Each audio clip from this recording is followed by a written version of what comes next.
Hello and welcome to Brickify, an exciting tool that allows you to create unique brick designs by a simple use of a button. So to start off, all you gotta do is just simply create yourself a mesh, any mesh, 2D or 3D. And then with it, I'm just going to go on to the material mode. With it, you can go and add a modifier, geometry nodes, and select the Brickify 3DT. And that's all it is to create a basic surface for a brick setup. Now this tool is more than just that. You can also set yourself up to create a unique custom designs using it. So for example, if I was to create a quick design using a circle, so this one over here, I'm just going to go on to edit mode and extrude a nice bit of a design like so. Then just going to go on to checker deselect, invert this selection, make sure we are within the median selection point, make a design something like this. We can then apply that same brick geometry node, just like that. And as you can see, we're going to get ourselves a very nice type of a design. Then afterwards, we can just place it on top of our already existing pavement over here. If we want to have more or less resolution for the bricks, we can do so. All we gotta do is just simply go on to scale, hold shift to make sure we are using a finer value, and then just simply drag it up or down to get different type of result. Just like that. Of course, we can also go back onto our mesh and adjust how this looks like and simply get ourselves the desired result. Now we can go back onto render to see how it looks like, and this is what we're going to get.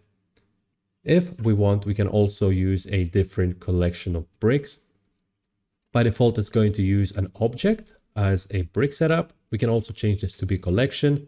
Then the use can be selected. In this case, I'm going to go ahead and click on bricks, which you can choose from 3 variations, by the way.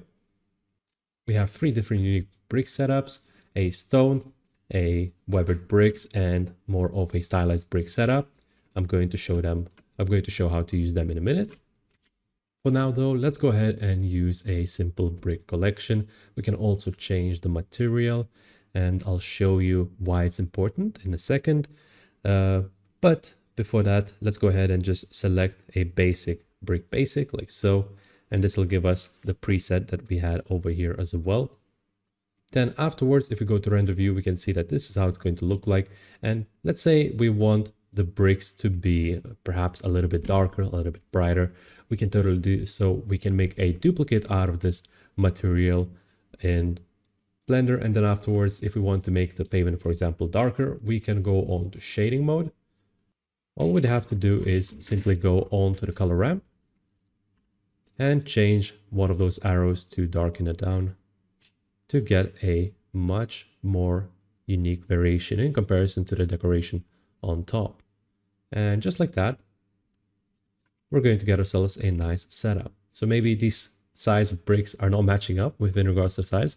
Let's go ahead and fix that up real quick. I can either upscale this design, or I can go back onto the pavement and scale this down using shift and get a finer type of detail, just like that. This type of a geometry node will work with pretty much any of the objects, allowing you to add decoration onto them. So for example, this podium over here, we can go ahead and add a Brickify over it like so, and we're going to be able to get ourselves some nice bricks. To see the mesh itself, what we can do is we can go back on to show, and there are a couple of options. The base mesh will allow you to get yourself the base that we had before, whilst the wireframe will allow you to see the mesh in a wireframe mode. This will allow you to nicely adjust the mesh itself and see how it affects the overall setup. So we have something called type 2D and 3D.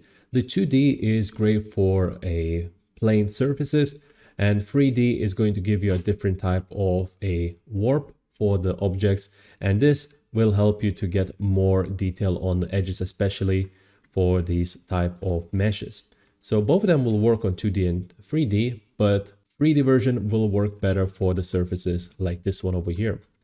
And going back to the setup, I'm going to hold shift and lower down the scale over here The reason I'm holding shift is to get myself more of detail, control that is, because this type of a setup is made for both large and smaller type of objects, which I'm going to show for a larger one how it works in a second. But all in all, you can see that just by scaling it down, we get ourselves some nice bit of detail. And we can use this with combination for edge padding and face size multiplier to get ourselves even more control on certain amount of bricks. So edge padding, if we start increasing it, we're going to lower this type of bricks, and you can see that we're getting ourselves some nice variation in regards to the setup.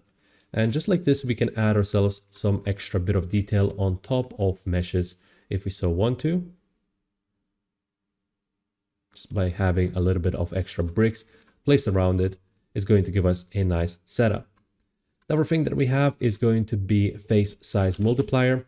It works similar to edge padding, although it, instead of just taking off the scale of a surface area, it minimizes the overall individual face, which if we start doing it, we can see that although it is turning much smaller, it is keeping that extra detail. So by combining these two together, we can get ourselves some interesting results just like so.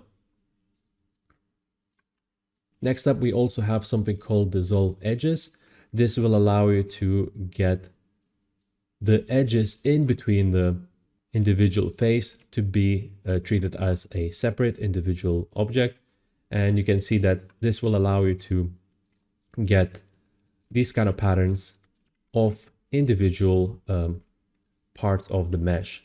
So it's quite nice, especially when we're working with smaller amount of bricks like so.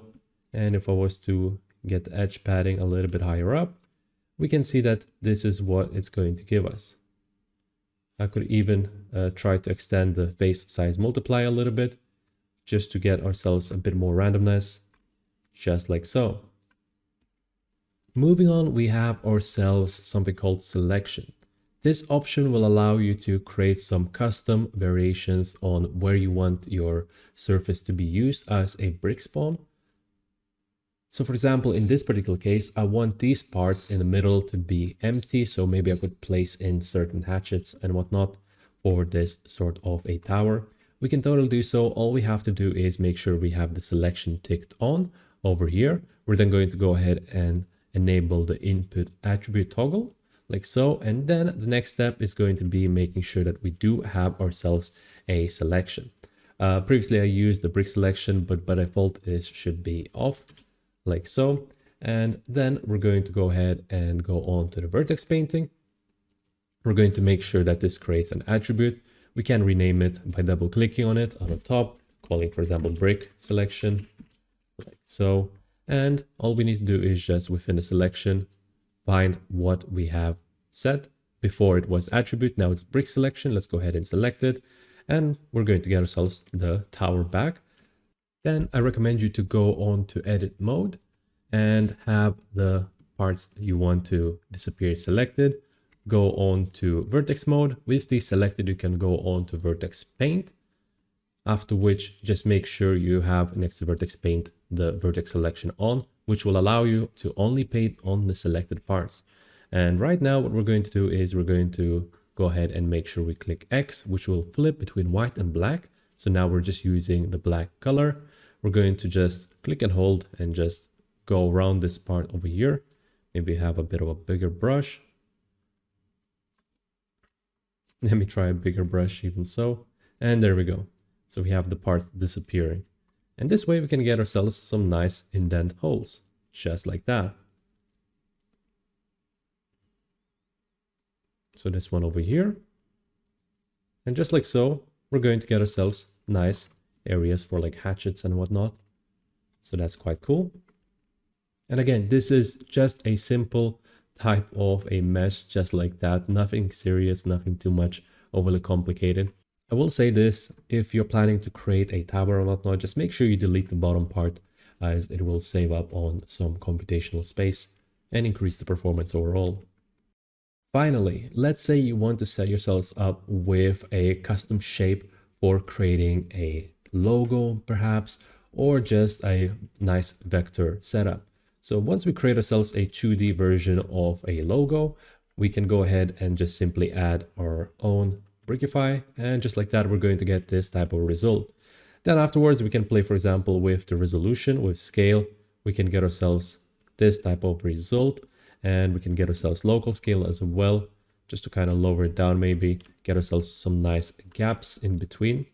If at some point it does break down in regards to these parts, for example, we can see that these two parts are actually separate. All we need to do is just within edit mode, we can just go ahead and click P, separate by loose parts, and that way we're going to get ourselves two separate pieces.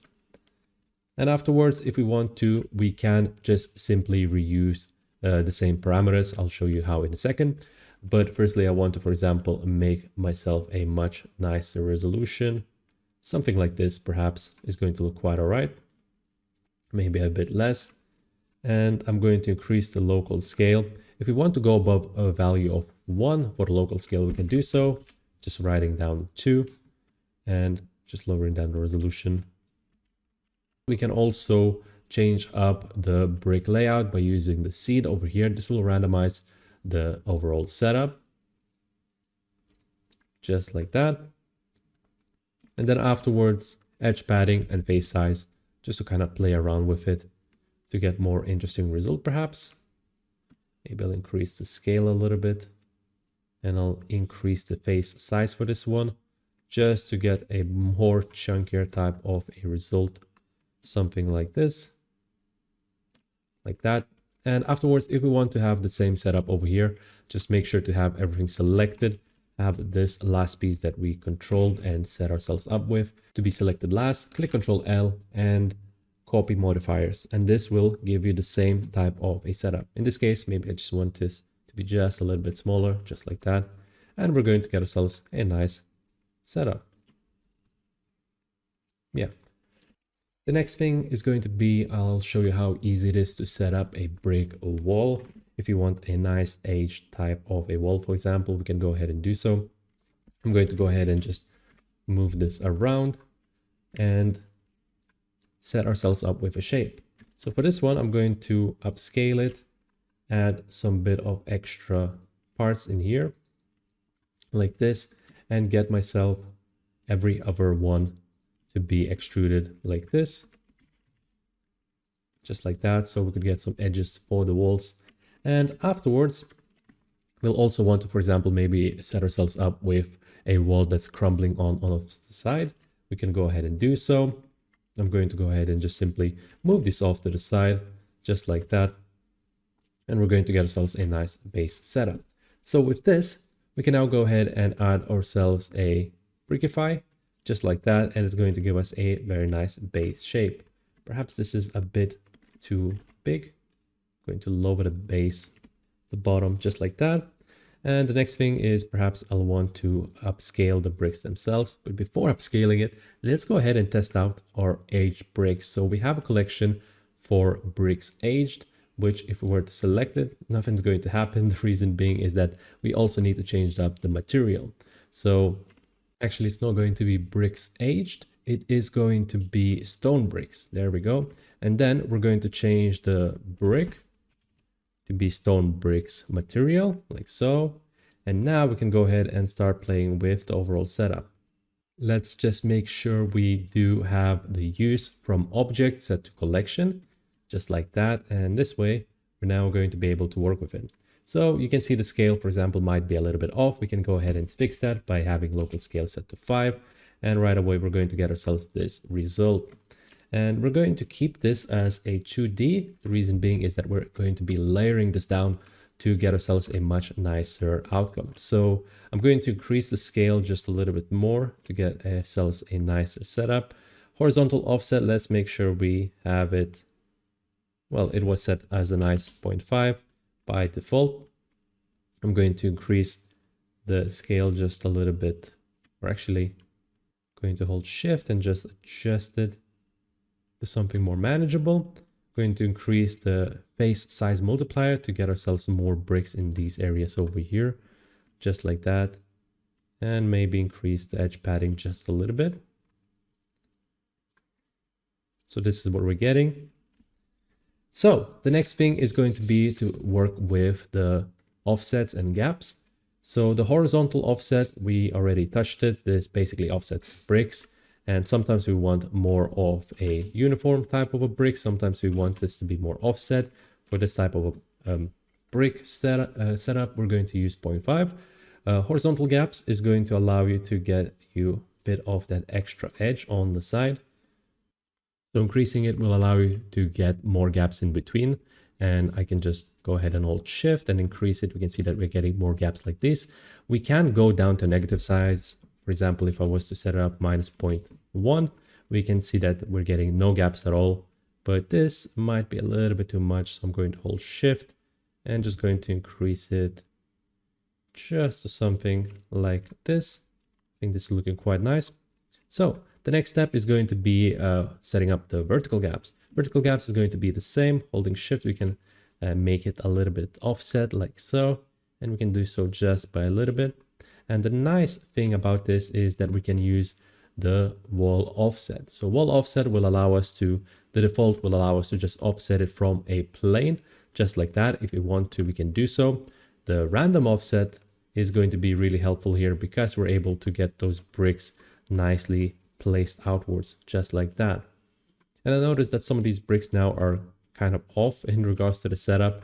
I'm going to go ahead and just adjust the shell padding a little bit, just like that. And we're going to get ourselves a nice type of a setup.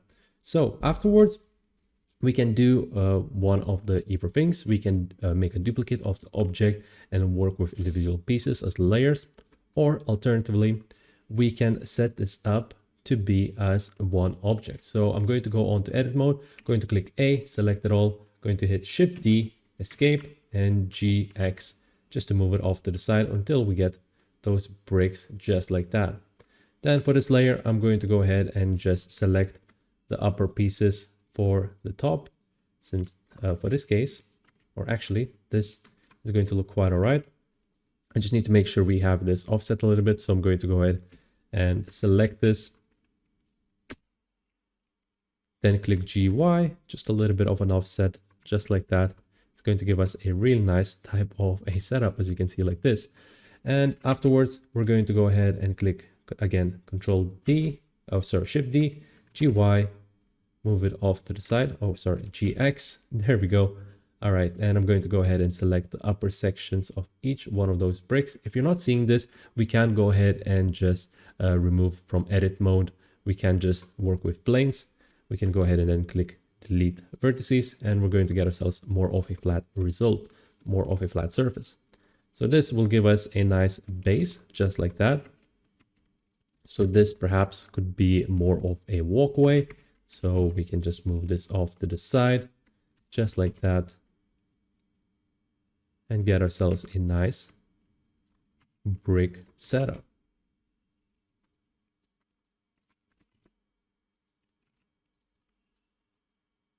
Then afterwards, if we, let's say, want to slightly weather it down, we can totally do so using the selection mode. So with the selection set to attributes, I'm going to go ahead and go to vertex paint. This should by default set me up with attribute. In this case, we can just go ahead and just use that attribute like so. And I'm going to make this much smaller. Going to go ahead and make sure this is set as black. And then afterwards, we can just go ahead and paint this down, and we can see that this way we can just weather down this type of a wall. If you're not happy with the result, we can go ahead and add more topology. We can just simply select it all and subdivide it like so. We can do it a couple of times to have more workable area with, and let's make sure that none of the bricks are floating, just like that. But by now tapping it lightly, we can get some of those bricks to be removed, just like that. And maybe on the front as well, for example, if we want this to be more randomized, we can totally do so. And that's pretty much it from this setup.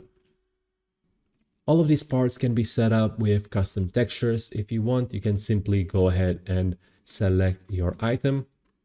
So this one over here, let's say we want this to be its own object, you can go ahead and go to object and then convert to mesh.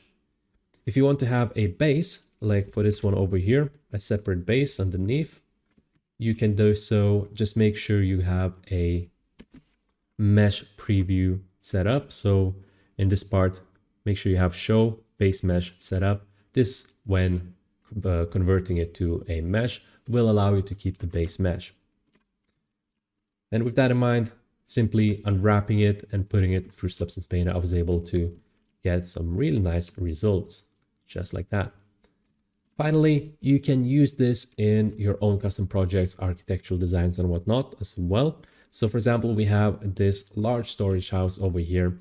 It looks quite bland. I simply separated this side from the roof, and we can just use the overall setup for the geometry node and apply the Brickify onto the sides just like that. And we're going to get ourselves super nice results. Let's just make sure that dissolve edges and type is set to 3D. Oh, sorry, I think dissolve edges needs to be ticked on like so.